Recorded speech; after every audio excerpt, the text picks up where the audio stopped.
Assalamualaikum warahmatullahi wabarakatuh. Hai, kembali lagi bertemu dengan Bu Emi. Kali ini Ibu akan memberikan materi pembelajaran tema 2, subtema 2, muatan IPS. Yuk, semoga kita tetap semangat ya dalam mengikuti pembelajaran kita kali ini. Adapun judul pembelajaran kita hari ini adalah upaya mempertahankan kemerdekaan Indonesia.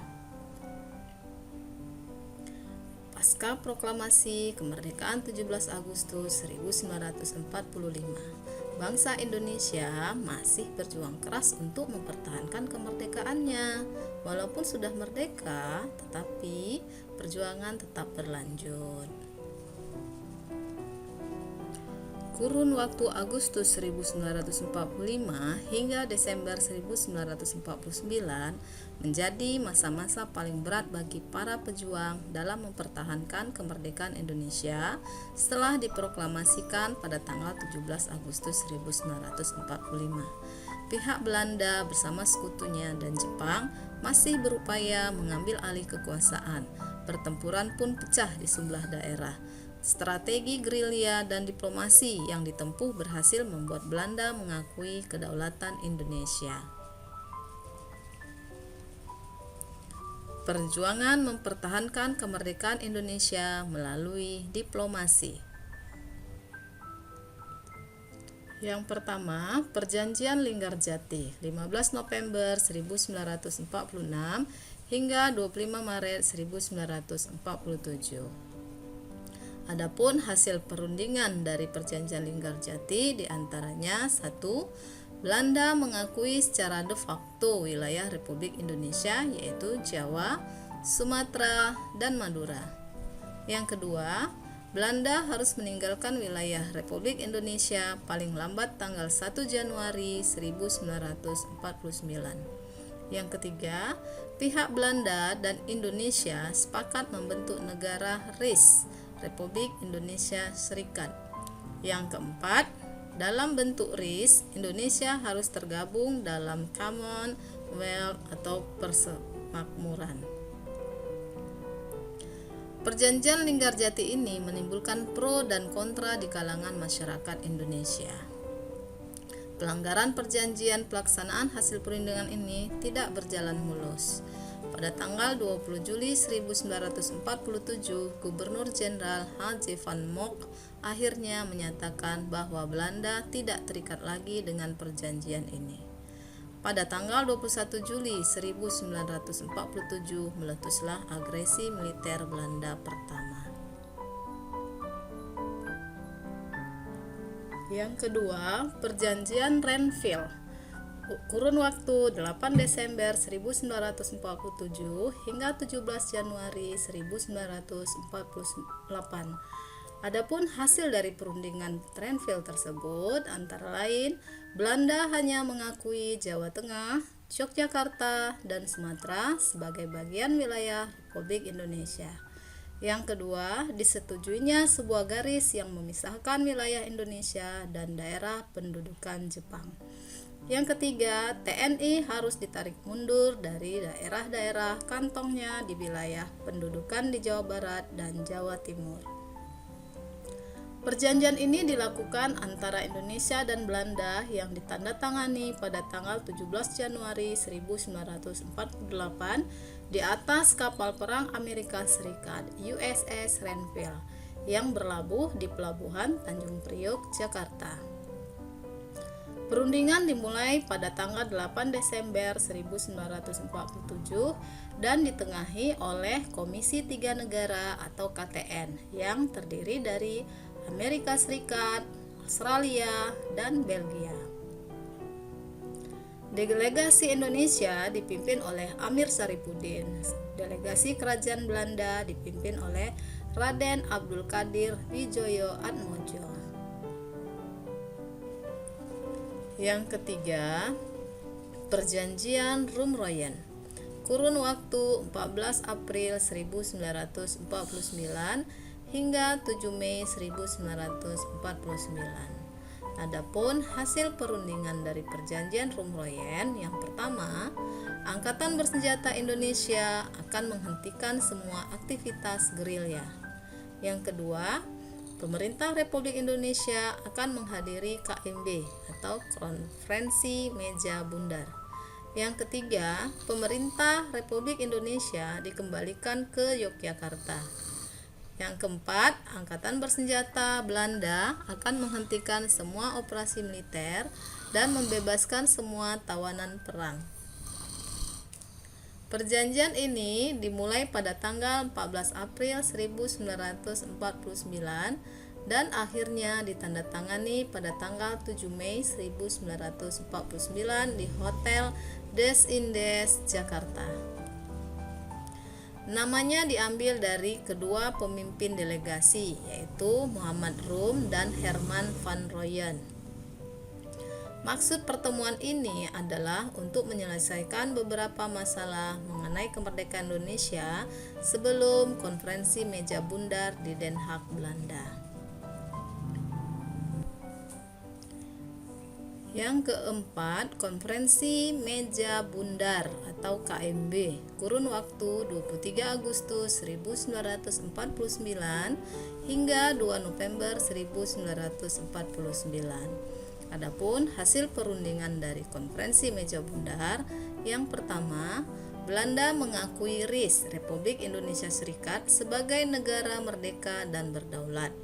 Yang kedua, status Irian Barat diselesaikan dalam waktu setahun sesudah pengakuan kedaulatan. Yang ketiga, akan dibentuk Uni Indonesia Belanda. Yang keempat, RIS mengembalikan hak milik Belanda dan memberikan hak konsesi dan izin baru untuk perusahaan-perusahaan Belanda. Yang kelima, pengambil alihan hutang Hindia Belanda oleh Republik Indonesia Serikat. 5 pertempuran mempertahankan kemerdekaan paling sengit yang pernah terjadi di Indonesia atau perjuangan dengan cara gerilya. Yang pertama, peristiwa 10 November 1945 di Surabaya. Pertempuran yang terjadi di Surabaya pada tanggal 10 November 1945 adalah pertempuran pertama setelah proklamasi. Saat Jepang sudah menyatakan kalah dan dilucuti senjatanya, tentara sekutu yang dalam hal ini Inggris datang ke Surabaya. Mereka memiliki tujuan untuk mengembalikan Indonesia kembali kepada pangkuan Belanda. Hal ini tentu ditolak oleh para pejuang di Surabaya. Indonesia adalah sebuah negara yang merdeka dan tidak perlu kembali ke tangan Belanda yang menjajah ratusan tahun. Pada tanggal 31 Agustus 1945, muncul maklumat pemerintah untuk mengibarkan merah putih di seluruh wilayah Indonesia. Namun, di Hotel Yamato, sekelompok orang Belanda justru mengibarkan bendera Belanda. Akhirnya terjadilah insiden penyobekan bendera merah putih biru milik Belanda. Dari sanalah mulai muncul gerakan-gerakan separatis yang dilakukan oleh pejuang Indonesia. Bahkan seorang Brigadir Jenderal Inggris bernama Malaby tewas di tangan pejuang. Mengetahui hal ini, Inggris marah dan akhirnya menyatakan perang melawan separatis. Mereka mengerahkan 30.000 pasukan infanteri tepat 10 November 1945. Pasukan Inggris menganggap Surabaya akan takluk dalam 3 hari saja. Namun nyatanya perjuangan justru semakin berat. Arek-arek Surabaya berjuang sekuat tenaga meski kotanya dijatuhi bom berkali-kali. Perjuangan arek Surabaya ini berjalan dengan baik karena pihak Indonesia sudah bisa melakukan koordinasi. Inggris kesusahan sehingga mereka perlahan-lahan mundur. Perjuangan arek-arek Surabaya memakan korban hingga 16.000 pejuang. Namun, semangat yang ditunjukkan membuat seluruh daerah di Indonesia mulai bergejolak. Semua rakyat mulai melawan untuk mendapatkan kemerdekaannya kembali. Peristiwa bersejarah ini akhirnya diabadikan menjadi Hari Pahlawan 10 November. Yang kedua, Bandung Lautan Api terjadi di kota Bandung. Peristiwa Bandung Lautan Api tidak bisa dilepaskan begitu saja dari sejarah Indonesia, karena pembakaran seluruh isi kota Bandung adalah bukti perjuangan rakyat untuk mempertahankan kemerdekaan. Mereka rela membakar rumah yang jadi tempat tinggal agar tidak dijadikan markas nikah dan tentara Inggris. Setidaknya sekitar 200.000 warga Bandung membakar rumahnya hingga habis tak bersisa. Pembakaran ini dilakukan karena jumlah tentara Indonesia tak sebanding dengan tentara sekutu. Terlebih, masalah persenjataan juga sangat minim. Akhirnya, para pejuang membuat Bandung jadi lautan api dan melakukan misi gerilya. Tentara dibantu milisi membakar dan meledakkan gudang-gudang senjata milik sekutu agar mereka kehabisan kekuatan. Perjuangan tanpa takut di Bandung ini mengilhami lagu Halo Halo Bandung. Yang ketiga, serangan umum 1 Maret 1949 di kota Yogyakarta. Serangan umum 1 Maret 1949 adalah sebuah serangan yang dilancarkan TNI terhadap tentara Belanda di Yogyakarta. Serangan ini bertujuan untuk menunjukkan eksistensi TNI dan Indonesia sebagai negara yang berdaulat. Selain itu, serangan ini juga akan membuat kedudukan Indonesia dalam KIB semakin kuat. Propaganda-propaganda yang dilakukan Belanda bahwa Indonesia sudah tamat akhirnya mampu dituntaskan. Serangan ini dilakukan secara terstruktur oleh TNI dibantu beberapa tokoh masyarakat. Mereka ingin merebut kembali Yogyakarta yang saat itu menjadi ibu kota Indonesia. Selain itu, di Yogyakarta, terutama Hotel Merdeka, terdapat wartawan asing dan pengamat militer PBB. Peristiwa ini tentu akan segera menyebar ke seluruh dunia. Keuntungan ini dimanfaatkan TNI dengan sekuat tenaga agar Indonesia diakui sebagai negara. Serangan 1 Maret ini dipimpin oleh Letkol Soeharto.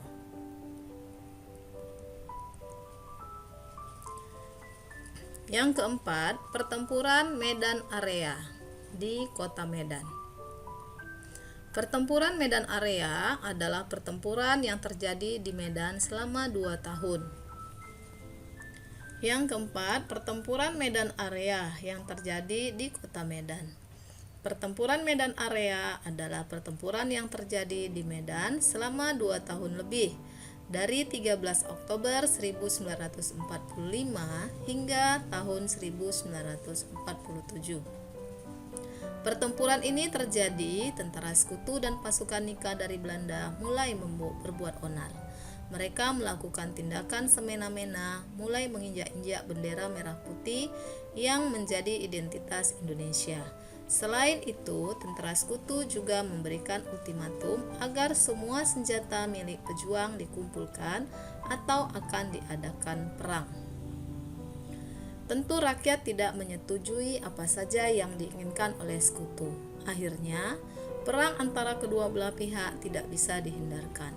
Korban dari dua belah pihak berjatuhan cukup banyak. Meski demikian, perjuangan rakyat Indonesia tak pernah surut hingga pertempuran berakhir, yang dilancarkan pada tanggal 15 Februari 1947. Pertempuran ini menjadi bukti jika Indonesia memiliki kekuatan untuk mempertahankan wilayahnya. Yang kelima, serangan umum Surakarta terjadi di kota Surakarta. Serangan umum Surakarta yang terjadi pada tanggal 7 hingga 10 Agustus 1949 adalah bukti bahwa Indonesia masih memiliki kekuatan. Pasukan militer masih mampu menjaga NKRI yang telah diproklamasikan sejak 17 Agustus 1945. Mengambil kedaulatan Indonesia artinya menantang Indonesia melakukan pertempuran lagi. Serangan umum ini membuat Belanda goyah, bahkan selama 4 hari Belanda menjadi kocar-kacir hingga serangannya mulai membabi buta. Bahkan setelah kedua belah pihak sepakat melakukan gencatan senjata, pihak Belanda melanggar dan melakukan aksi pembantaian yang membuat pasukan militer Indonesia geram. Akhirnya pertarungan terjadi terus hingga menimbulkan banyak korban jiwa berjatuhan.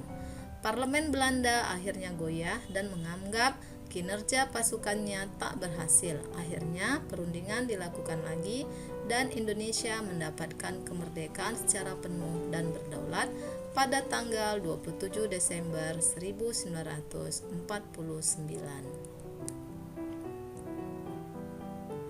Itulah 5 pertempuran dalam mempertahankan kemerdekaan paling sengit di Indonesia. Para pejuang dan juga pasukan militer Indonesia berjuang hingga tetes darah terakhir. Alasannya hanyalah untuk membuat Indonesia diakui sebagai negara yang berdaulat, negara yang saat ini kita tinggali dengan aman dan damai. Nah, anak-anak Ibu, materi pembelajaran IPS kita hari ini cukup sampai di sini. Semoga apa yang Ibu jelaskan dalam video pembelajaran ini dapat kamu pahami dan dapat kamu simak dengan baik. Akhirnya, Ibu tutup dengan mengucapkan terima kasih. Wassalamualaikum warahmatullahi wabarakatuh.